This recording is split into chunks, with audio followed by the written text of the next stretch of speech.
Hello, fellow duelists. This is Shadow of the Moon, and today I'm going to be showing you a deck profile of my Harpie Lady deck for the GOAT format.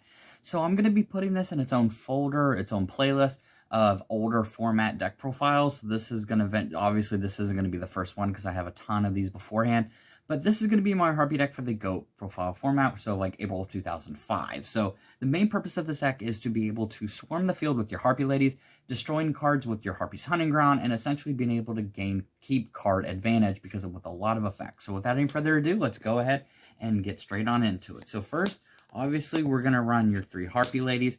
Harpie Lady 1 I'm running in here because it increases wind monsters by 300 points, and Harpie Lady 2 can destroy monsters that have flip effects, and then Cyber Harpie Lady can actually become a 2000 if you have Harpie's Hunting Ground on the field, and it even can become a 2300 with Harpie Lady 1.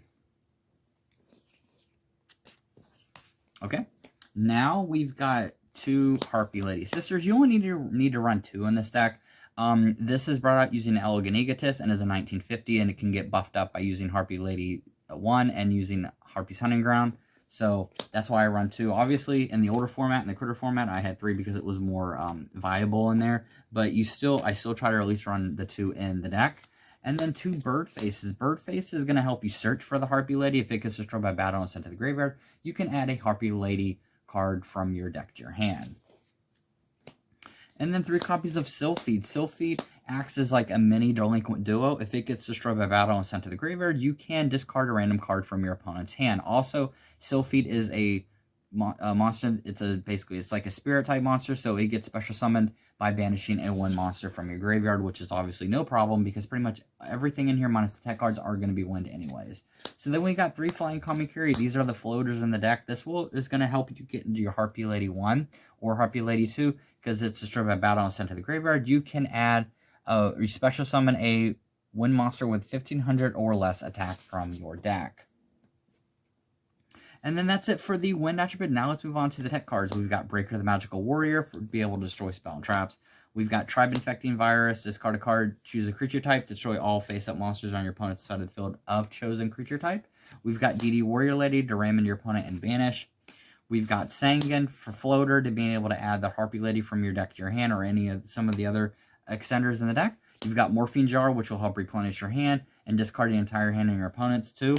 You've got 2 Magician of Face. These are going to help you bring back your power spells and also bring back Elegant Egotist, which is very, very important in this deck because you want to be able to keep using that effect as much as you can to special summon them from the deck or hand. And then we've got Sinister Serpent, which is a great just extender because it's constant. You discard, you add it back, standby phase, and everything. Obviously, this is one of the best cards. Then you have for the spells 3 Elegant Egotist. This is going to special summon a Harpie Lady or Harpie Lady Sisters from your hand or deck. Standard. You've got 3 Harpie's Hunting Ground. If you normal special summon a Harpie Lady monster, you can destroy 1 card, 1 spell and trap on the field. Now, obviously, this does backfire because if you have no other targets, you have to destroy this card. Now, that's completely fine because most people nowadays, or in GOAT format even, they only play 1 or so at a time, and they'll also play bluffs. So this deck also doesn't like swarm with Harpie Ladies like considered in modern Yu-Gi-Oh! So you don't really have to worry about that effect too much. And then we've got the Trinity. You got Delinquent Duo, Graceful Charity, and Pot of Greed. These are standard for most GOAT decks. This is going to help you discard up to 2 cards, draw 3, discard 2, and then just draw 2. And then 1 Heavy Storm. We've got Heavy Storm is going to destroy all your spell and traps on the field. This is great to destroy all of your opponent's stuff to get rid of it.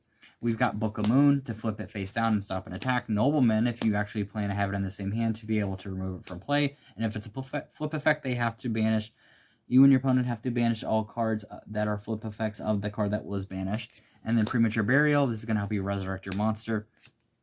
Enemy Controller to be able to switch it back to defense position or take control of it.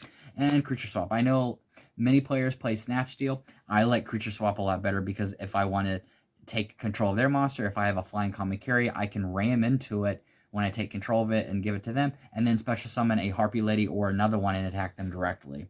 Okay, that's going to be it for the magic. Let's move on to the traps. We've got Mirror Force, Call of the Haunted, Torrential Tribute, and Ring of Destruction. So These are all staples in most GOAT decks because of how powerful they are. This is going to destroy all monsters on the field. If someone normal summons or special summons a monster, Ring of Destruction will destroy a monster, and both you and your opponent will take damage to it. Call the Haunted to resurrect the monster back from the graveyard, and obviously Mirror Force to make sure that your opponent ends up having trust issues at the end.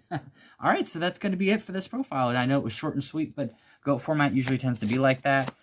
This is a very fun deck because of being able to maintain field presence. Obviously, when you're going up against like Chaos and stuff, it's not going to be like the best matchup, but I personally still love it, and it can hold its own in a lot of the games. I have played my wife because she actually does have a GOAT deck. That's what the Blue Eyes GOAT deck profile is. If you haven't checked that out, please do. It's actually really interesting, and that's pretty much going to be it for this profile. I hope you guys enjoyed that, and with that, see you guys next time.